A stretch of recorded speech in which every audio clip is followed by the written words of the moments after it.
friends, today let us discuss about the abducens nerve. So coming to the introduction, abducens nerve is the sixth cranial nerve. It is the motor nerve and the main function is for the lateral movement of the eyeball. Now coming to the location and course, abducens nerve nucleus is situated in the lower part of the pons. So this is the midbrain, pons and medulla oblongata in the lower part of the pons. It is situated and in the upper part of the floor of fourth ventricle. So this is the fourth ventricle. This is the fourth ventricle.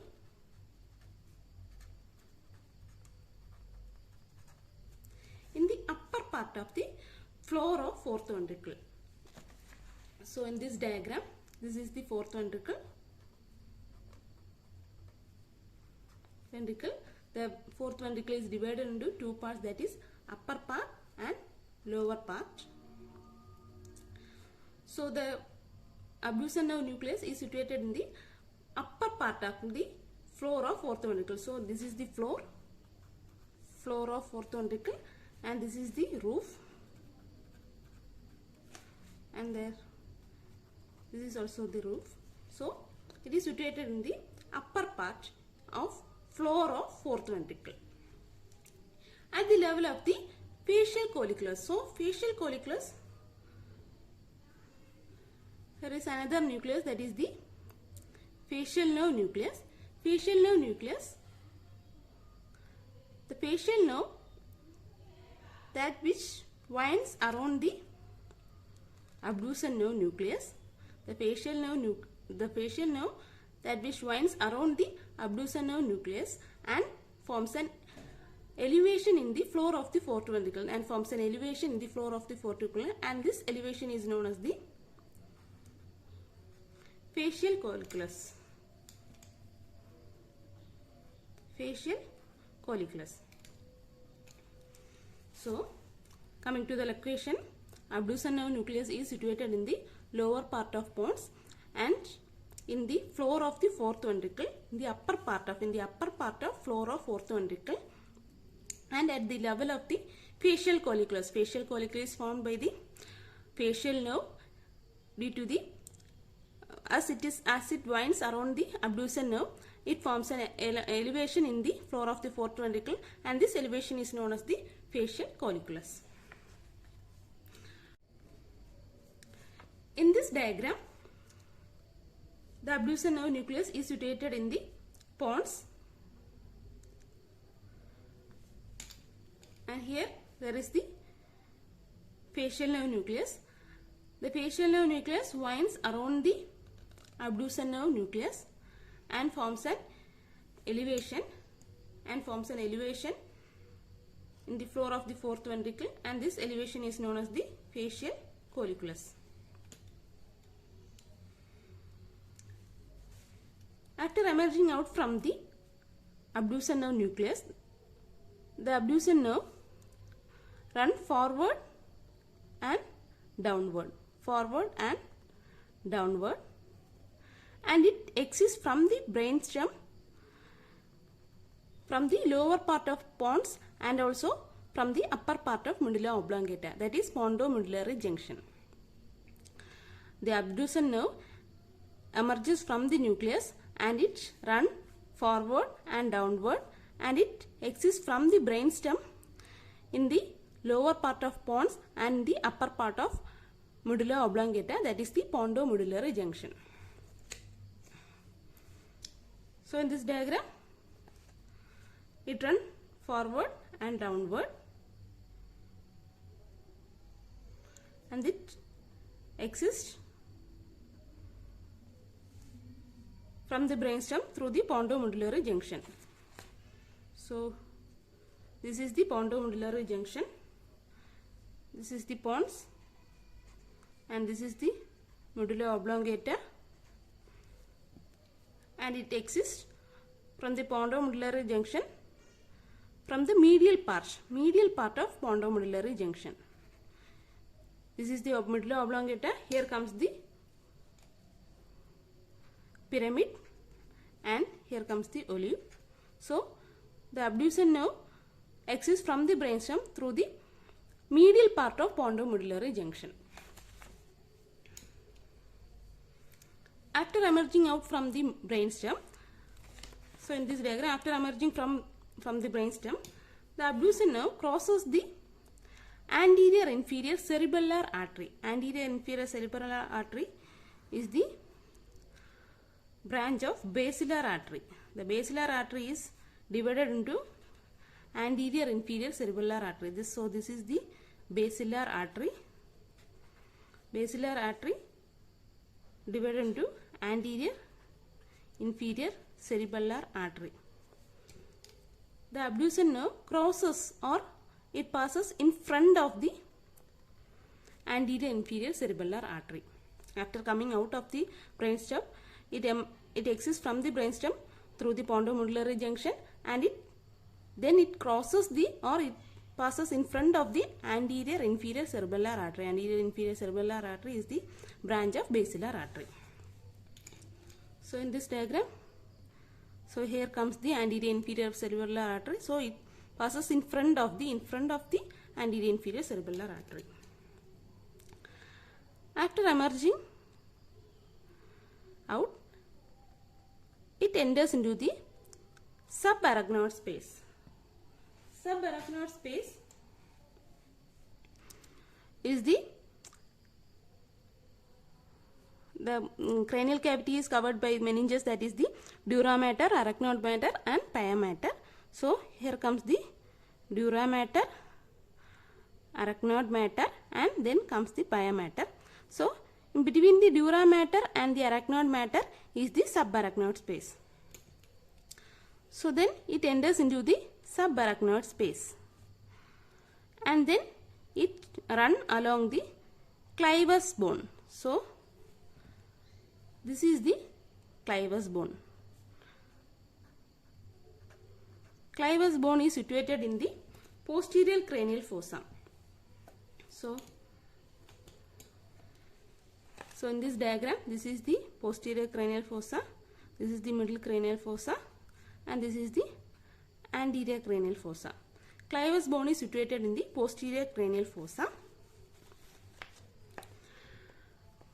So it runs upward through the posterior cranial fossa inside the subarachnoid space, and after that the nerve makes a sharp turn. The nerve makes a sharp turn after running through this clivus bone. The nerve makes a sharp turn. So here is the dura mater,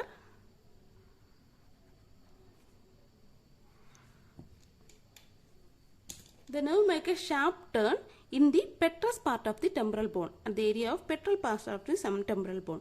So here is the clivus bone, as this is the clivus bone, and then comes the petrous part of the temporal bone. The nerve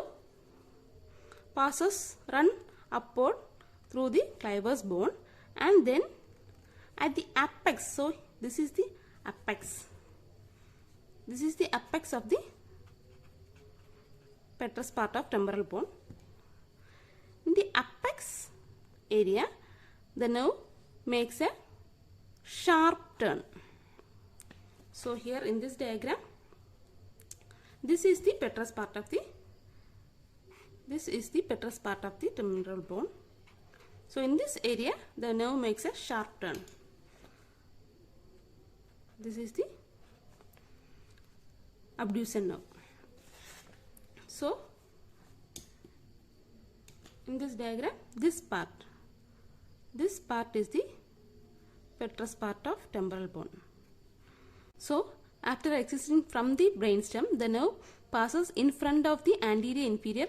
This is the anterior inferior cerebellar artery.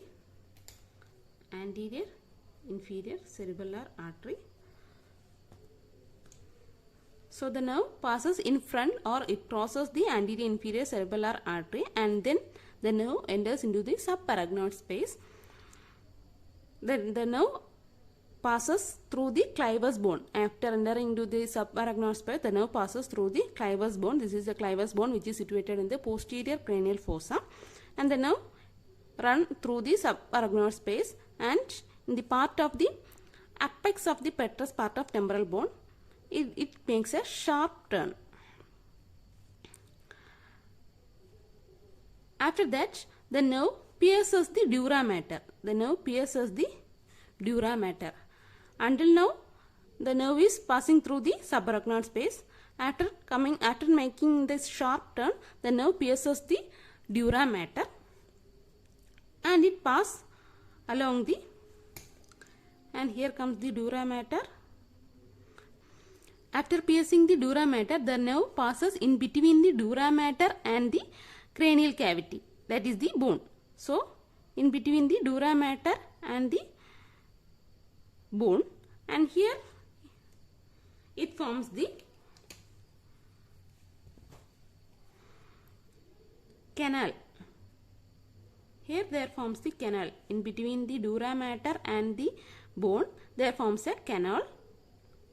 And the canal, so in the upper part there is a dura mater, here the cranial cavity, and there forms the canal, and the canal is known as the Dorillow's canal, and this canal is known as the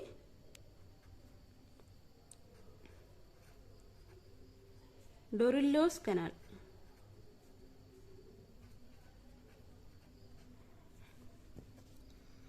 So the nerve, after making the sharp turn, the nerve pierces the dura mater, and the nerve enter in between the, and the nerve passes in between the dura mater and the bone, cranial cavity, and then it enter into a canal which is known as the Dorillow's canal. Dorillow's canal is present in between the dura mater and the bone, and the nerve passes in the Dorillow's canal, and then it enter into the cavernous sinus. So here there is a cavernous sinus. The nerve enter into the cavernous sinus. Cavernous sinus is situated in the middle cranial fossa, and the nerve passes through the lateral wall of the cavernous sinus. So this is the cavernous sinus, and the nerve passes through the lateral wall of the cavernous sinus, and then the nerve enter into the orbit through the fissure known as superior orbital fissure, and the fissure is known as the superior orbital fissure. So after entering into the Dorillow's canal, the nerve then passes through the cavernous sinus, and then it passes through the cavernous sinus in the lateral wall of cavernous sinus, and then it enters into the orbit through the superior orbital fissure. After entering into the orbit, it supplies the lateral rectus muscle. It supplies the lateral rectus muscle. Lateral rectus muscle is present in the temporal part of the eyeball. This is the lateral rectus muscle. Abducens nerve supply only the muscle which is known as the lateral rectus muscle for the lateral movement of the eyeball.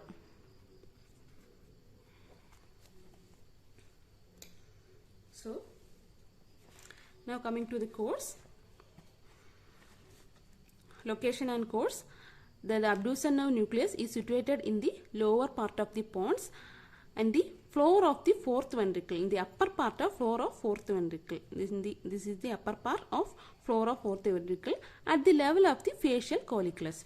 Facial colliculus is formed by the facial nerve that which winds around the abducens nerve nucleus, and then it forms an elevation in the floor of fourth ventricles, and this elevation is known as the facial colliculus.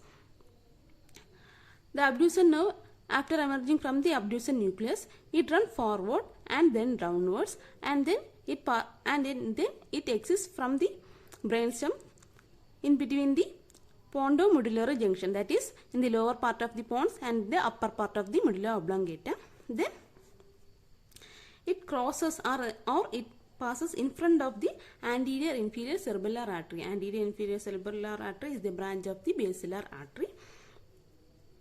After that, it enter into the subarachnoid space, and then it passes through the clivus bone and run upward, and the nerve run upward through the clivus bone, and in the petrous part of the temporal bone and the apex of the petrous part of the temporal bone, it will take a sharp turn. So in the apex part of the temporal bone, it will take a sharp turn, and then it will pierce the dura mater. Now the nerve is present. The nerve passes in between the dura mater and the bone. Here there is a canal which is known as the Dorellas canal, and the nerve enter into the Dorellas canal, and then it passes through the lateral wall of the cavernous sinus, and then it enter into the orbit through the superior orbital fissure, and it supply the muscle which is known as the lateral rectus muscle, which is helpful for the lateral movement of the eyeball. Thank you.